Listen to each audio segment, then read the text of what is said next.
Assalamualaikum bosku, welcome to my channel. Sebelum menonton jangan lupa subscribe, nyalakan dulu loncengnya, dan jangan lupa like dan komen. Dan jangan lupa ambil posisi rebahan kalian. Untuk kalian selamat menyaksikan. Setelah berlatih dengan boneka Zixuan, Ye Chen dibuat terkejut bahwa kekuatan boneka di tingkat tahap inti manusia terlalu kuat. Ye Chen berpikir apa karena dipengaruhi oleh api sejati. Hari berikutnya, Ye Chen pergi ke kebun roh menemui Xiong Er. Setelah tiba Xiong Er pun terkejut melihat Ye Chen bisa membeli boneka dengan harga mahal. Xiong Er berkata, "Kau merampok dari mana untuk bisa membeli boneka? Bonekanya sangat cantik, biar aku mencoba melawannya." Dan ketika Xiong Er melawan bonekanya, Xiong Er dibuat kalah telak. Xiong Er dan Tang Ruxuan pun dibuat kaget, bagaimana bisa boneka tingkat manusia bisa sekuat ini, bahkan hanya memiliki satu tangan. Ye Chen pun tampak bingung tidak tahu kenapa. Seketika Ye Chen mengalihkan pertanyaan pada Xiong Er, bagaimana dengan kompetisi murid gerbang luar? Berbicara tentang kompetisi murid gerbang luar, Xiong Er berkata, "Saya mendengar bahwa kali ini kompetisi pertandingan murid gerbang luar, setiap murid yang berpartisipasi memiliki kesempatan untuk dibangkitkan. Apakah ini masih terjadi?" Ye Chen sedikit terkejut. Alasan utamanya adalah bahwa ada terlalu banyak yang tidak berguna dari gerbang luar. Xiong Er menjelaskan, sekarang 10 murid teratas semuanya dikalahkan dalam kompetisi murid luar. Bukan karena mereka tidak cukup kuat, tetapi karena mereka telah bertemu dengan lawan seorang jenius. Dalam kompetisi terakhir murid lemah malah masuk ke murid gerbang dalam, dan murid yang kuat dari pintu luar malah tidak masuk gerbang dalam, bukankah itu aneh? Aku juga pernah mendengar ini, kata Tang Ruxuan, terakhir kali, banyak murid luar yang kuat berpasangan melawan lainnya, jadi banyak yang tidak lolos, sehingga banyak murid luar yang kuat dikalahkan. Keberuntungan juga adalah kekuatan. Ye Chen tidak bisa menahan nafas.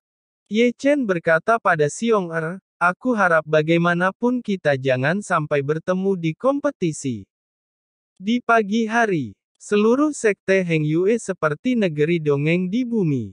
Pada saat ini, para murid bergegas menuju paviliun arena Qiankun. Paviliun arena Qiankun sudah penuh.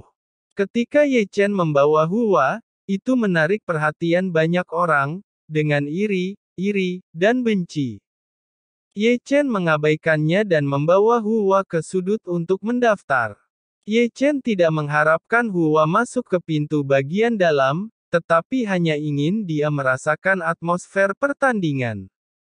Ye Chen berkata pada Hua, "Jika kamu bertemu dengan seorang murid yang hebat, menyerahlah." Ye Chen menyentuh kepala kecil Hua.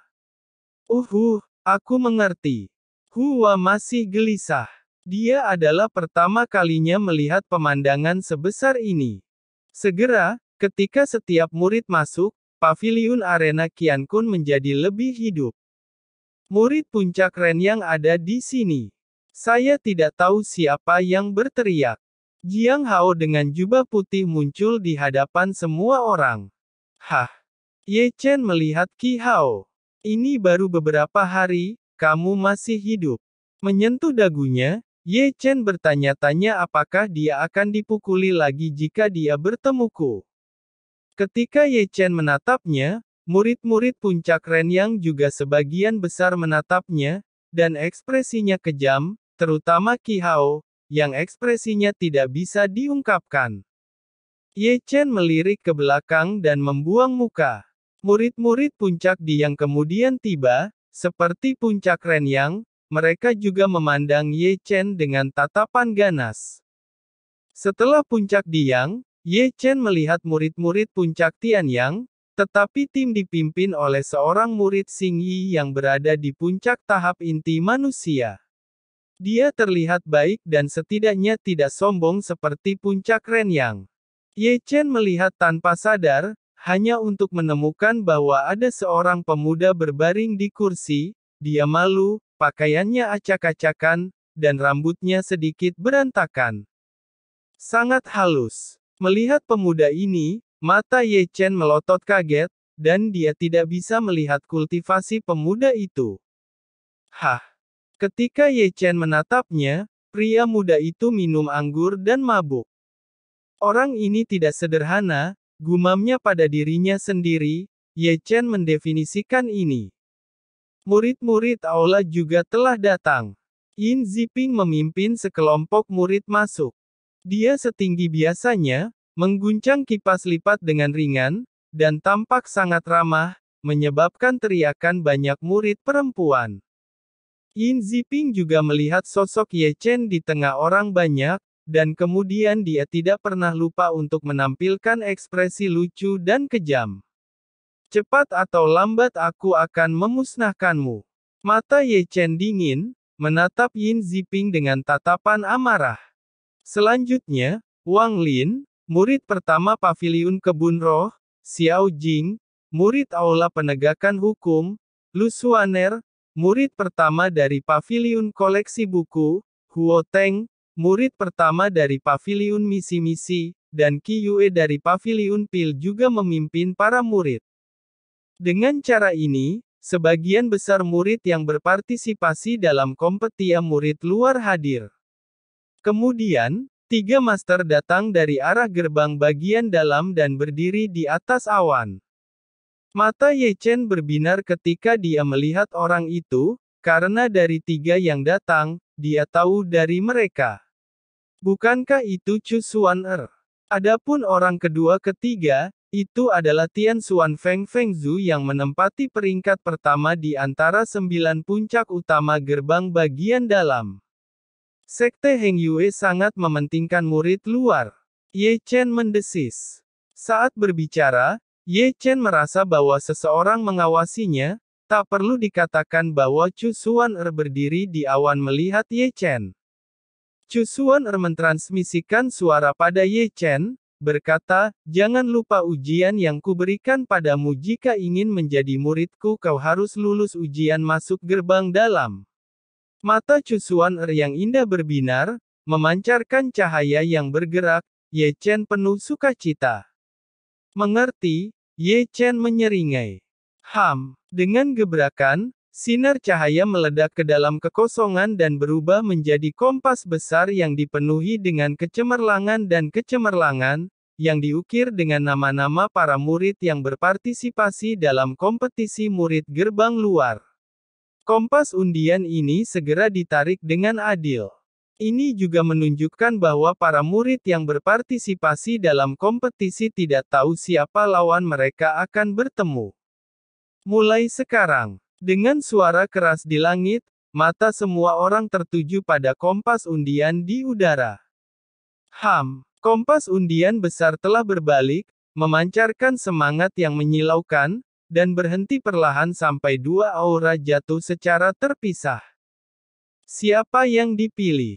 Segera, para murid memandang kedua sisi. Satu sisi jatuh pada sisi murid puncak Renyang, dan setelah melihat lebih dekat, ternyata Qi Yun, seorang murid Qi Hao, sepupu dari keluarga Qi di Xinjiang Selatan, datang untuk berlatih. Adapun pihak lain, dia menghadapi puncak Renyang dan ragu-ragu, bukankah itu Hua di samping Ye Chen? Iya.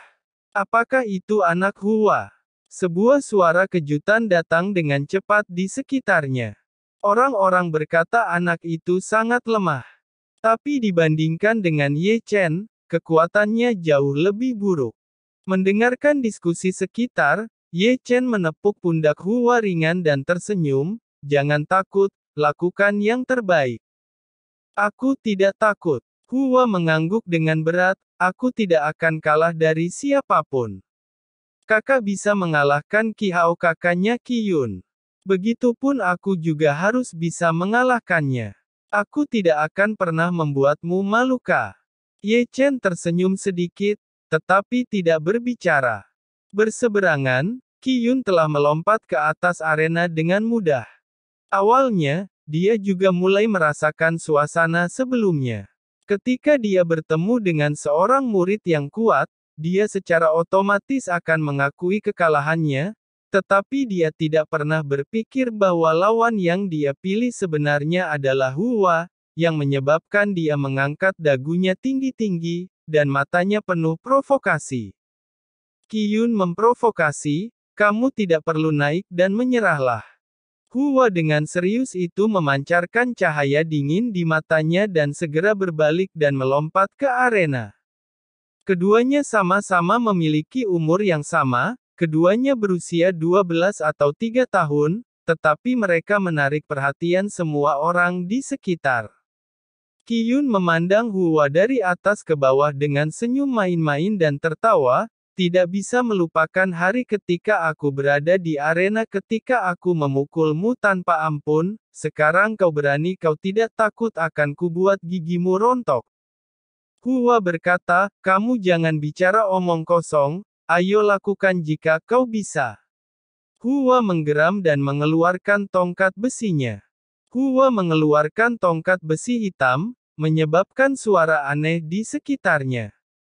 Dan menyerang Qiyun, Qiyun bisa menghindari serangan Hua, lalu memutar telapak tangannya dan memukul Hua. Hua tidak bisa mengelak, dan dipikul Qiyun dengan satu tangan. Tapi Hua tidak tinggal diam, tongkat besi hitam di tangannya dan memukul Qiyun dengan kuat dengan tongkat. Dalam pertarungan 1 lawan 1, keduanya memiliki kemenangan dan kekalahan masing-masing. Qiyun mencibir, kamu mencari kematian. Setelah dipukul oleh Hua, wajah Qiyun tiba-tiba berubah menjadi ganas, dan dia segera melambaikan tangannya dan menembakkan 3 pedang tajam. Ketika Hua melihat ini, dia buru-buru melambaikan tongkat besi. Bang! Hua memblokir ketiga pedang itu.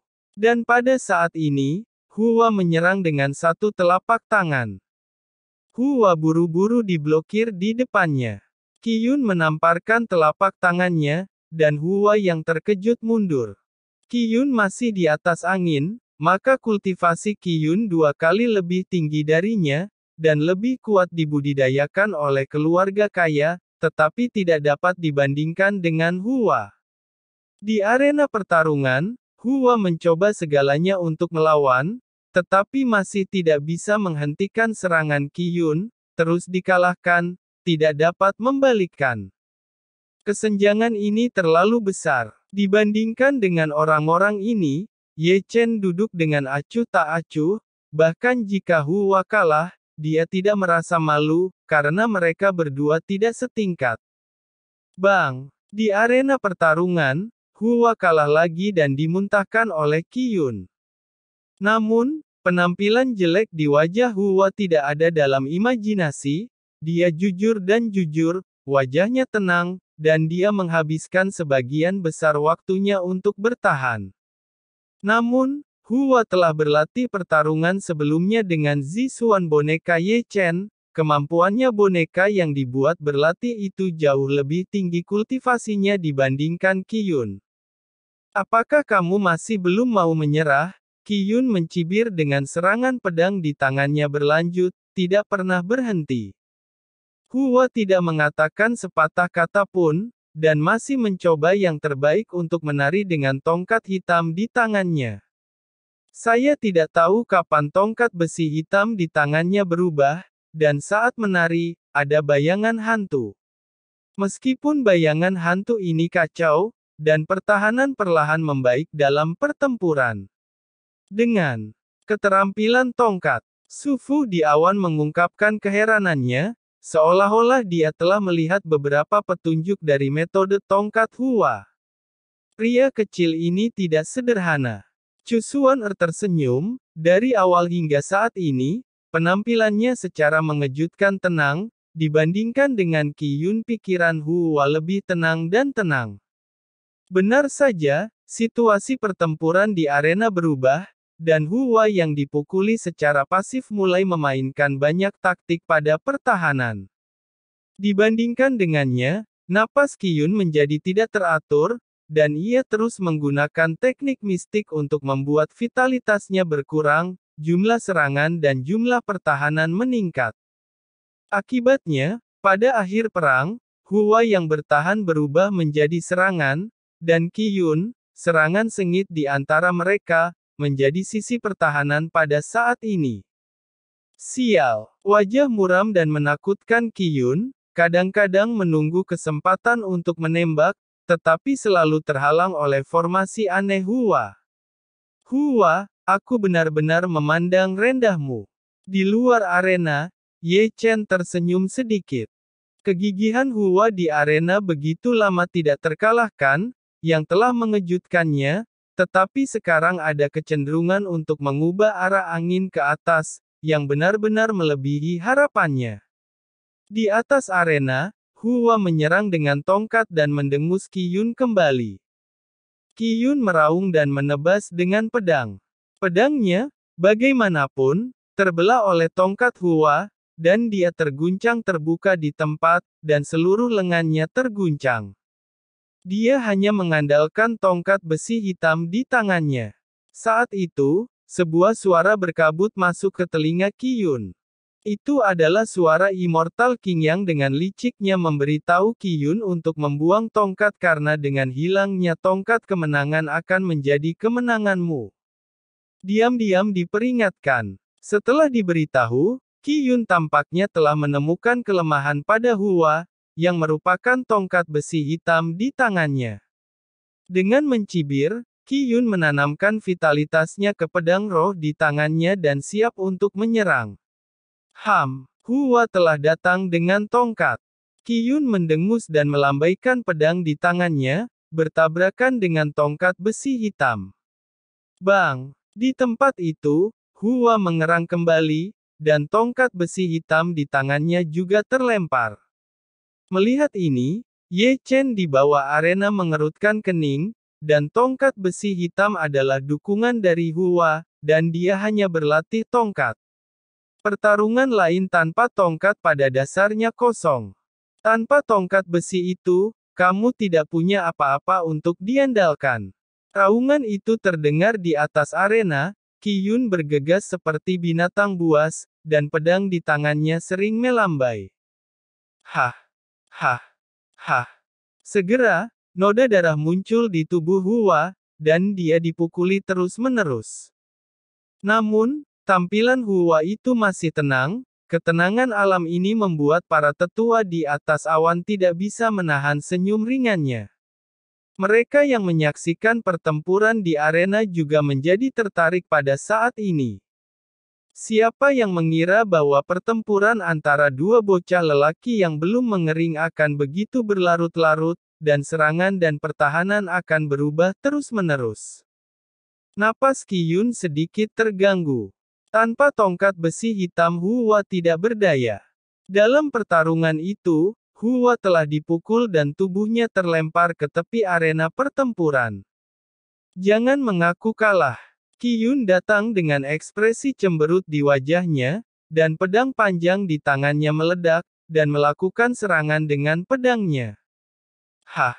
Darah berceceran, dan pedang panjang itu menembus bahu Hua itu. Hua memuntahkan darah, dan mencengkram pedang Qiyun dengan kedua tangan. Melihat ini, Qiyun juga menjadi ganas, memegang gagang pedang di kedua tangan, melelahkan kekuatannya untuk menusuk tubuh Hua. Untuk sesaat, keduanya menemui jalan buntu di sini. Hua memegang ujung pedang, Qiyun memegang gagang pedang, dan mereka berjuang untuk saling berhadapan. Hua, jangan dilanjutkan, menyerahlah. Ye Chen, bagaimanapun juga, tidak bisa duduk diam. Setelah itu, dia takut kalau fondasi Hua itu akan rusak. Kakak, aku tidak akan membuatmu malu. Mulut Hua mengalir darah, bersikeras giginya, wajah kecil itu penuh dengan kekeraskepalaan. Seketika, Hua dengan mengejutkan mematahkan pedang oleh tangannya dan segera Qiyun dibanting dengan ganasnya. Bang! Suara bantingan memecah kesunyian pemandangan. Adegan seperti itu, termasuk Ye Chen, tidak bisa membantu tetapi terlihat terharu. Ah! Jeritan berdering di seluruh paviliun arena Qiankun.